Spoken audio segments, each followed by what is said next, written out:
objects just seem to gather stories unto themselves. And, more specifically, tragedies.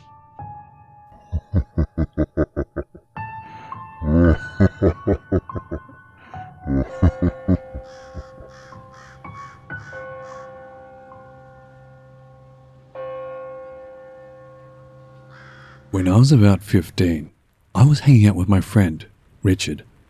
His family was having their annual family cookout, and they had it at some park I've never been to. It was your typical family cookout, so pretty boring stuff, until Richard's cousin Cindy showed up. Trust me, if you were a teenage boy, you automatically liked Cindy. We were pretty much the only teenagers at the cookout, so it was just us three hanging out for the most part. Eventually, we went on a walk and got carried away just talking about random stories. We were deep into the woods, across from the park where the family was. That's when we came across an abandoned house right in the middle of the woods.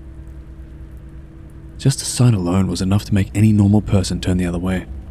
But apparently 3 teenagers thought it would be a good idea to find a way in.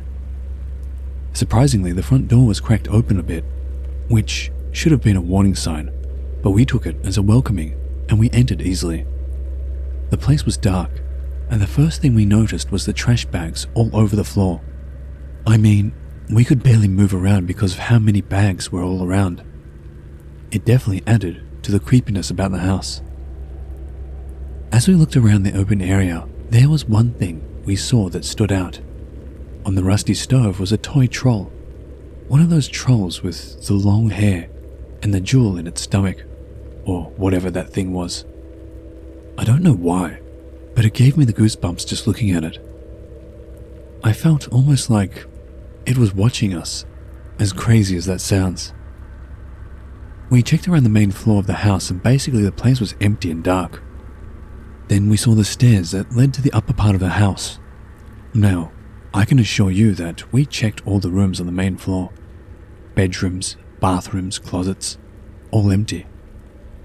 As we started to head up the stairs, Cindy stopped us, claiming she saw something moving down the hallway. All 3 of us backed away and looked down the dark, narrow hall that we had recently just been through. We watched as a red balloon with a string attached appeared out of the darkness, floating towards us. I don't think the balloon itself is what creeped us out.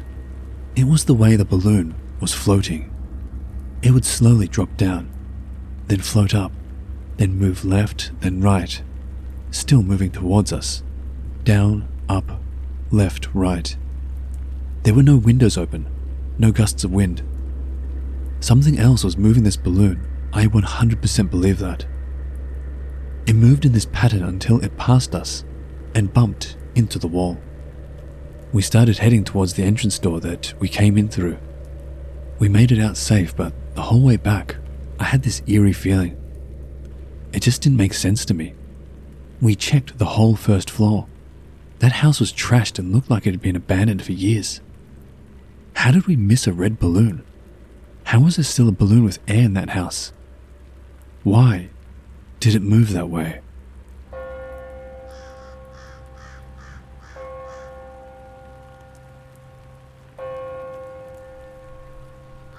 So me and my 2 friends, Brian and Jacob, were walking back from a camp we made relatively deep in our neighborhood woods at night, when it was raining and we somehow got lost even though we've done this trek many times at night. When we stopped to take a rest, my buddy stepped on something hard sticking out of the ground. He picked it up, and it turned out to be a sword. Not a very impressive one, just a cheapish katana. And after joking it was haunted and used for murder, Brian kept it. A couple of days later, Brian hands me the sword while I'm at his place and says he wants me to have it. I notice he drew a cross on the sheath with permanent marker. I find it weird, but don't mention it and take it home. After I brought it home, my mum starts complaining that she hears someone walk up the stairs every night when she's alone. I joke that it's the sword I brought home and bring it up to Brian, and he says he gave it to me because, according to him, whenever he would touch it, he would feel angry and have negative thoughts. He drew the cross on it because he thought it was haunted. Later, when I got home, I decided to throw the sword back in the woods. I noticed the cross was gone. Not like smeared or rubbed off, just gone. That was the last straw, so I threw it in the woods. Now the last and weirder part is that Brian called me out of nowhere and asked if he could have the sword back. We went searching in the woods behind my house and surprisingly found it. Was this just a chain of weird coincidences? Or did this item have some bad mojo attached to it? What are your thoughts on this situation?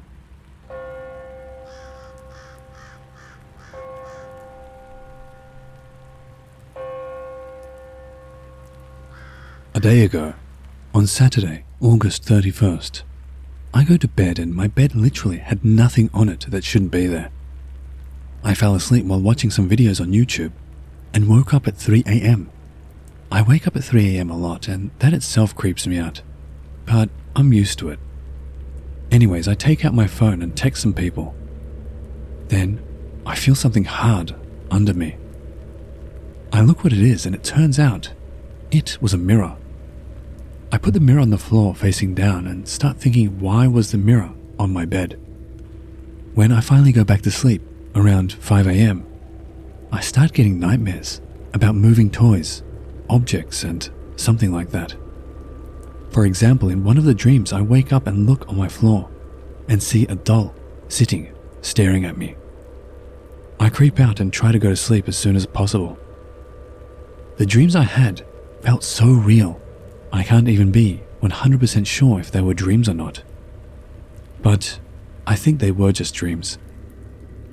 When I wake up around 10 a.m., I ask everyone in the house that if they had put the mirror on my bed. I even asked my niece who was visiting with my sister. I asked my niece if she had been playing with the mirror at all. She said no. Some time passes, and I start doing other things. I had my cat's brush on my chair, and it falls on the floor. I didn't really care about that at all since I had other things to do.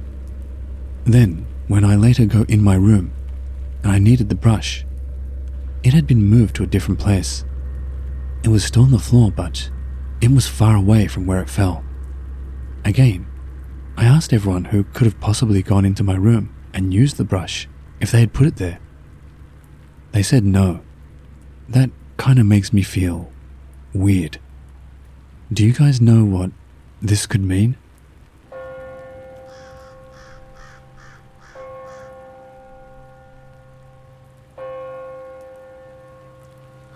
I lived in Brunei when I was 2 to 6 years old. This particular house where I lived, unexplainable things happened all the time. One of the most common things that would happen in that house is that I would always, every single night, wake up at 3 in the morning, on the dot, crying. Mind you, I was really young, so I don't really remember why I did cry most of the time. This occurred so many times that my mum ended up staying up until 3, waiting for me to wake up and go to her for comfort. She has many paranormal experiences in that house, not always particularly things that happened to her. She mostly witnesses me getting haunted by this presence. But that is for a different story. This story is what I have experienced myself. So to understand the story, you have to know the layout of my room. Me and my brother sleep together in the same room, and I'm the furthest bed from the door and closest to the window. Right in front of me is a desk with a mirror. I would wake up every night looking at the mirror, so I recognize clearly in my head how it's supposed to look. Now that you know, the usual thing I would do is wake up at 3 a.m. and cry. There was a time something bizarre happened. That night I woke up to a rhythmic tapping on my window, almost like someone playing a song. So I woke up and almost at the verge of crying under the blankets, but for some reason, I had a sudden urge to look at the mirror. I slowly pulled down the blankets and stared at the mirror. As I looked at the mirror, I was telling myself, why is this mirror so odd? It doesn't look right. I was so dumbfounded by the look of the mirror, I eventually fell asleep. I woke up the next day and was getting ready for school, and while I was dressing up in front of the mirror, something clicked in my head. it still gives me the chills to this day. When you look at the mirror, what you usually see is your face. What I saw that night was the back of my head. At that time, I was really young, so I thought that's how mirrors work. But now that I think about it, it scares me to the bones.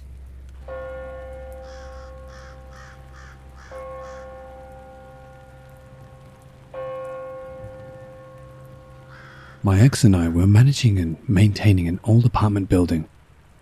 Tenant in Unit 16 gets tossed, and we go to prep for showings, tearing up carpet, paint and epoxy the tub, paint, garbage, etc. I come across this vase sitting by the support beam. Nothing wrong with it, too nice to throw out, decorated with roses and cherubs. Me, what should I do with this vase? I don't see a reason to toss it. Ex, the one sitting on the floor? Put it back in the kitchen where I left it. Odd statement, but my ex has a funny way of processing info, so I put it back in the kitchen.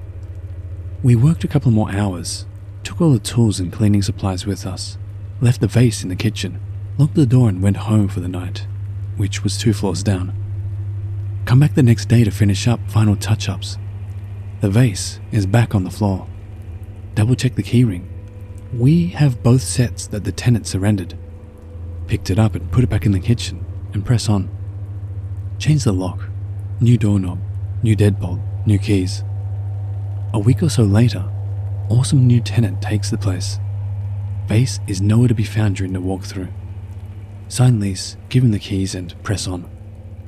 3 days after move-in, tenant knocks on our door. Hey, can I get a new lock on my door? He just replaced it. It is a new lock, but yeah, we can do that. Everything okay? I think someone has been in my place, but nothing's been taken. Thanks. Next day, tenant comes to us. New lock gets installed in front of him, so he knows there is nothing sketchy. Lock works, everyone is happy. I start hanging out with the tenant because everyone else in the area sucked. If you've ever lived in the historic district of Elgin, Illinois, then you know exactly what I mean. I drop my ass on the couch, and what do I see? Sitting by the TV. That vase. So, what made you think someone had been in here? You know, when you asked for a new lock, if nothing was taken. That vase. I came home and it was sitting right here on my coffee table. A year or so passes. I'm decent friends with the guy in 16. Always keeps the door locked, even when he's home. Video games, nerd shit, music, people, etc. I've seen some shit in this building, and I'm comfortable enough to ask if he's seen anything other than the vase, which was still by the TV. He tells me about a woman in white, how he's been paced in the hallway and climbing the stairs, children's voices in his kitchen, cold spots. And that shit right there is driving me nuts too. I locked that door behind you, knob and the bolt. The door just opened. Sure enough, the door was halfway open. He goes on about the door opening itself after he's locked it. I've even seen this door just click and fall open after I've locked it. It happened in front of a lot of people. He frequently had guests. Said he even came home a few times to find his door just sitting open. I don't know if you have ever had to deal with tenants, but they get jumpy when they find their doors open and have instant distrust of maintenance. So I took the master copy of the main keyring and kept it with me at all times. Shit still happened. After a while, it started to escalate. Things were moved. Things were missing. Holmes started getting really nervous. So I started doing my own rounds, walkthroughs, made sure his door is closed and locked. Never found it open or unlocked without explanation. At this point, when we were hanging out, the door would unlock, open, and then something would either fall off the wall or off a shelf right there in front of everyone. He was there for maybe 2 years before he was happy to hand his keys over. Asked what he did with the vase. Said he left it in the kitchen. I'm not about to mess with that. Did a walkthrough the next day. It was sitting by the beam.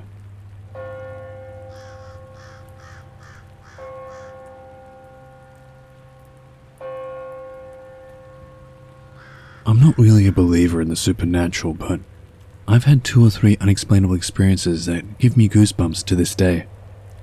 One of those very experiences happened to me and my family back in 2009 when I was in high school. A few weeks prior to this, my whole family and I had gone through an extremely traumatic experience where we were tied up and robbed at gunpoint by 5 men in our home here in Johannesburg, South Africa. It was a fairly big house and we each had our own rooms, but my 2 sisters and I decided to put our mattresses together in the living room and sleep there till the end of the month before moving to our new home where we felt safer. All of us were already terrified being in that house, and what we heard that night just sent us over the edge. We all went to sleep around 8 p.m. and our little dog snuggled in amongst us. At the entrance to the living room in this house, there was a strange black glass mirror/wall that was about 1 meter wide and 2 meters tall. This glass always freaked us out because it seemed to have no purpose. You couldn't really see your reflection too well in it, as it was really, really dark, and our dog often barked at it for no reason. At this point, we didn't care about the glass wall, and we were more scared of real intruders, so we put our silly fears aside and set up our sleeping area right in front of it. We were all sleeping soundly, and at around 3 a.m., all of us woke up at the same time to the sound of what I can only describe as a painful, long, ominous moan. It started out like a low whimper and went on for a few seconds before increasing in volume and ending in a scream. It lasted for what felt like 10 seconds, and we all woke up right at the beginning and sat up. The sound felt like it was coming from right in front of us, and our dog went crazy before cowering as if someone was there. I grabbed my sister's hand, and as soon as the sound stopped, my eldest sister jumped up and smashed on the light. Our dog just stared at the mirror, with his hairs standing up straight as nails. We immediately went to the opposite side of the house and woke up my parents, who were baffled by what we told them. To this day, I think about that moan and how painful and depressing it sounded. There was no way I was just hearing things because we all woke up and heard it together. My sisters were way older than me, and they always tried to discredit anything paranormal. But that incident spooked them and made them think otherwise. I like to think that the culmination of all the bad energy, fear, anxiety, and trauma we had experienced during the robbery conjured up something that was an incarnation of sadness and despair. I heard its voice that night.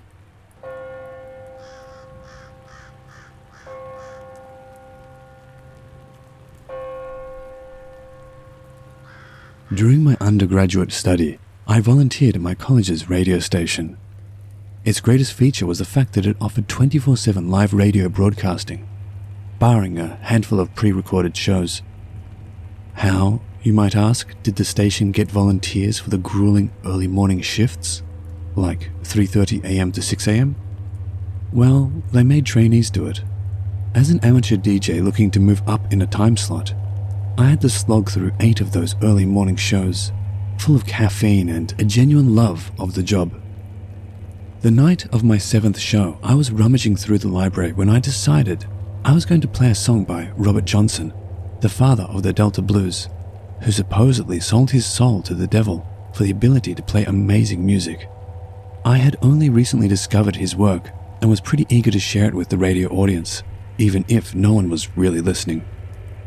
The song I wanted to play was Crossroads, probably his most famous number, which seemingly describes the fateful encounter between Johnson and the devil at a crossroads in the Delta. After rummaging through the library, I finally managed to discover a beat-up vinyl of Robert Johnson recordings that looked like it had been in the station for decades. As I was pulling it off the shelf, a volunteer I had never seen before rounded the corner of the aisle and stopped, staring at me. After introducing herself as Janine, she tenuously asked, "You gonna play that on the radio?" I shrugged and mentioned how I'd only recently discovered Johnson and was eager to broadcast it. Her response, another question, was terse. "You're the late night DJ, right?" I confirmed that I was, but before I could say anything, she just interrupted me, her voice full of conviction. Don't play that record, man. Just don't. Not late at night. I chuckled, patronizing I know, and asked why I shouldn't. It's just bad, was her reply. Nobody plays that record around here at night. She leaned in and conspiratorially whispered, when I was a late night DJ, I played that record, and by the time the song was done, the board was too hot to touch. Other people who have played that record all dealt with some weird things too. Sound levels going up and down for no reason, turntables stopping on their own. Just don't play it. It's no good. I didn't want to seem rude or dismissive, so I made a show of listening to this woman and putting the record back on the shelf. Of course, I still had every intention of playing it, even more so now that it was forbidden. When I showed up at 3:30 in the morning, passing the other DJ on the way out, it was the first record I went and pulled. Now, the radio station is in a set of rooms in the basement of one of the tallest buildings on campus. The first floor is easily accessible thanks to big, wide staircases at either end of the building, but the rest of the floors require going through some doors to a stairwell. Both the first floor and the basement floor have just one long hallway with doors to rooms all along it. After 8 p.m., all the doors to both classrooms and the building itself are locked. The only way in is to call the current DJ and have them open a door for you. When you are in the radio station at 3:30 in the morning, you are well and truly alone. Within 15 minutes of getting on air, I played Crossroads. The old vinyl slipped on the start, screeching and cracking a bit before going, but otherwise played normally. I laughed a little to myself. Here then was the dreaded curse of the record, a tiny skip. I put on a longer song, something by Yes, after Crossroads, and went to go to the bathroom. The bathroom is directly across the hall from the door to the radio station. It takes about 10 seconds to walk to it. I went in, took a quick leak, stepped out into the hallway to go back, and heard the scream. It was, without a doubt, the most spine-chilling thing I've ever heard in my life. The scream was not that of a person having fun, having sex, or even trying to imitate someone in trouble. It was the kind of sound that comes out of a person's mouth when they're about to be murdered or when they've seen something so awful they can't do anything but scream until their lungs give out. The hairs stood up on the back of my neck. I very nearly cried out as well, perhaps in sympathy, perhaps in fear, but I stopped myself. The scream was distinctly female and lasted for about 10 to 15 seconds. To my ears, it sounded like it had drifted down from the first floor of the building. There were no windows. It could not have come from outside. But I could not pinpoint the direction, left or right. I immediately felt the cold wash of fear, the sensation of chill running down your body from your head to your toes, and retreated quickly back into the radio station, slamming the door behind me. It took me about half a minute to calm myself down and decide that I couldn't stay in the station. What if someone was hurt or was legitimately in trouble? More importantly, I felt the burning desire to know where the scream had come from. I'm not a coward. At 6'2" and nearly 260 pounds, I felt I could handle just about anything I came across. I stepped quickly into the booth, trying to ignore the fact that the Robert Johnson record was propped up against the wall, as if it were looking right at me, and put on another, longer song, deciding to just let the album run until I could figure out what had happened. With that, I grabbed the station flashlight and went out into the hallway, making sure the station door was firmly locked behind me. I proceeded to search the entire basement and first floor of the building, checking every door and making sure that they were all locked. They all were. All except one. Towards the end of the first floor corridor, a single classroom door was ajar. I paused briefly outside, but did not go in. I did not even shine my flashlight in. I merely stood outside, in the halogen lights of the hallway, looking at the gap of darkness. That slightly ajar door radiated an aura of ghastliness that made me hesitant to even approach it. A primal urge, some voice deep inside of me, told me not to turn on the flashlight and shine it in the room. That there might be something there that I wouldn't want to see. Facing the ajar door, I backed down the hallway, booked it down the stairs, and went back into the radio station, where I nervously finished out my set. To this day, I have no idea where the scream came from. I've researched the history of that building and found nothing malign. It was a relatively new building anyway. I talked to janitors and determined that they were not in the building that night after midnight. I even checked police reports and found nothing suspicious.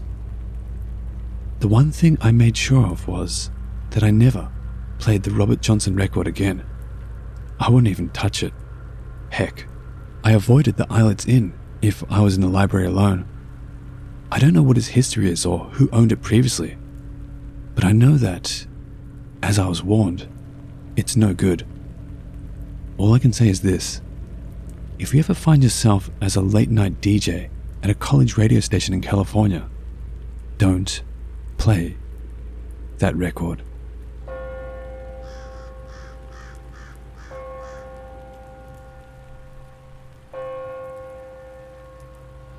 I used to live in a house with my parents, which both myself and my parents had very strange experiences in. However, my parents didn't let me know that they had them, as they didn't want to spook me further. My room was particularly bad with the activities that used to happen all the time. Just to name a few experiences, there was someone knocking on my door saying my name when everyone was asleep. My guitar plectrum was thrown at me from across the room, and my guitar was often strummed, all 6 strings, all at the same time.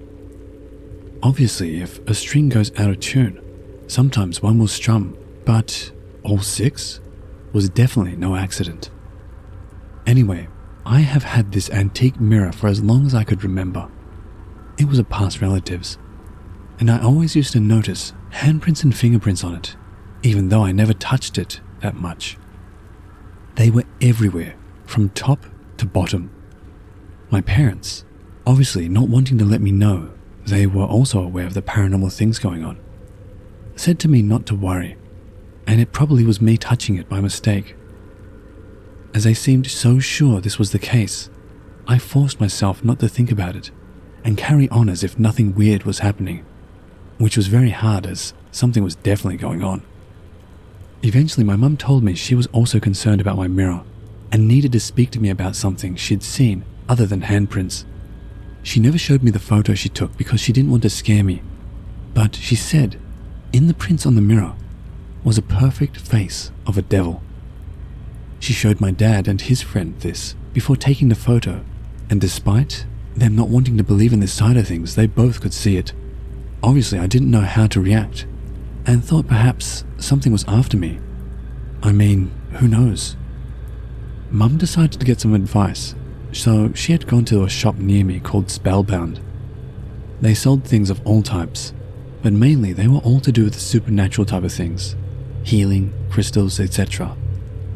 As you can imagine, the people who worked there all were very aware of the spiritual world and different types of paranormal experiences, so my mum felt this was the best place to get advice.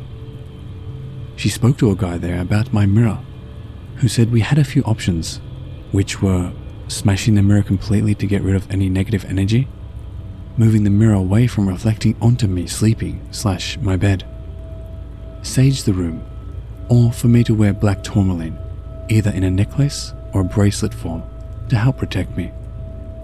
I wasn't worried if we needed to smash the mirror, as I was pretty terrified by this point. However, my parents didn't want to do this, as it used to belong to one of my relatives who wasn't with us anymore. So my mum bought me a black tourmaline, and we went on from there. I still noticed the fingerprints and handprints, but not so much strange experiences, so I felt perhaps the tourmaline worked. My mum did go back to Spellbound and spoke to the same guy again, regarding that she thinks the tourmaline worked, but there's still handprints, to which he said again it might be worth smashing the mirror. He began to explain how mirrors could be portals for demons or another life, and by keeping the mirror, we could potentially be letting them directly into my room, which is extremely dangerous. My parents still did not want to smash the mirror, so I ended up taking it with me when I moved out a few months later, with every intention to smash it in my own time without them knowing. Well, when I first moved in, I did use it now and then to get changed, etc., while I looked for a new mirror. but I would hang a towel over it when I wasn't using it. Anyways, one day my boyfriend put it up a bit higher in the bathroom to shave or something, I don't know. And he made sure it was secured so it had no way of falling. I had put it in the same position before, and I can literally 99.99% tell you it could not fall. But you can probably tell it did. He left it for literally a few seconds to grab a towel, and within that time, there was a huge bang and then a smash. The mirror had shattered into tiny pieces. Like, even if I wanted to repair it, which I definitely didn't, there would have been no possible way. To this day, I believe that some sort of guardian angel or fate broke that mirror, because as soon as I moved in with the mirror, the flat felt uneasy, and as soon as we disposed of it, I felt so much better living there. Whether whatever was attached to the mirror followed me to the flat when I took it, I don't know, but nevertheless, I am so glad I'm not dealing with that anymore. Please don't ask me why I didn't smash it sooner. It's hard when you're under 18 living with your family and try and get your way. Sorry for the long post.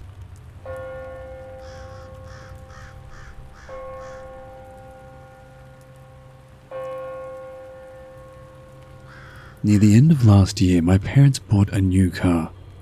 Not going to say the make or model, but it was only a few years old and appeared to have been barely used. It's a 4x4. My mother wanted a Range Rover, but my brother has a grudge against mainstream makes for some reason and put her off. To put it simply, ever since they bought this car, my life has fallen apart. The first piece of bad luck happened only a few weeks into ownership. Not even with a 10-foot radius from the car. I fell over on the driveway, bruised my knee, scraped my fingernails, with a slight degloving of my thumb. Luckily, it only took weeks to heal like new. The next sort of serious thing happened back in January of this year on a dark country road. An unknown object struck the B-pillar with force. Lucky the model has big B-pillars, or the window probably would have smashed. The object took the paint off. Then comes along February. In this month alone, the car was involved in 3 minor accidents. February 10th, struck debris on a highway, damaged the bodywork and paintwork, cracked brake light, paint stripped off the bottom of the door. Never determined what the object was, but it was like a ball on a chain, making the car violently jump and produced loud clicking noises. It destroyed the wheel well. It was so bad that I expected the door wouldn't open easily. Later in the day, the tire alarm went off as whatever it was, it created a slow puncture in the tire. What's even strange about this accident was that it occurred 10 or 11 years after my mother's funeral, where on the way to it, the rear right tire gave out. Same tire. And a few days after the accident, my mother noticed a robin perched on the rear right tire while the car was parked. My mother always believes that robins are her mum, and my dad pointed out the connection. February 19th, speeding fine, though I struggled to make any connections. February 28th, rear right interior door handle snaps in half with normal use. February 29th, sideswiped by another car while parked. Insurance details exchanged. Then in March, the family imposed quarantine due to this strange virus. And then the big lockdown hit. Since then, and the easing of the lockdown, the car hasn't been involved in anything serious. Though lockdown tore my life apart and I'm still trying to get back on my feet. My life literally fell apart after they bought this car. I find the whole thing really strange. Feels like the car was trying to tell all of us something. It's strange how 3 of the accidents damaged the right side of the car, but the side swipe was on the left-hand side. The robin and connection to my mother's funeral was also strange. I will appreciate any closure, be coincidence or not. It's very strange.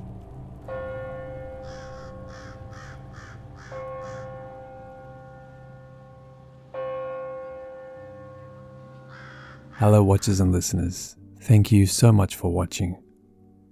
As always, a big thank you to all of the Reddit users who kindly allowed me to use their stories. If you want to help support this channel, you will find links to both my Patreon and my Teespring store in the description below, so feel free to have a look. And the biggest thank you to all of you who continue to support me.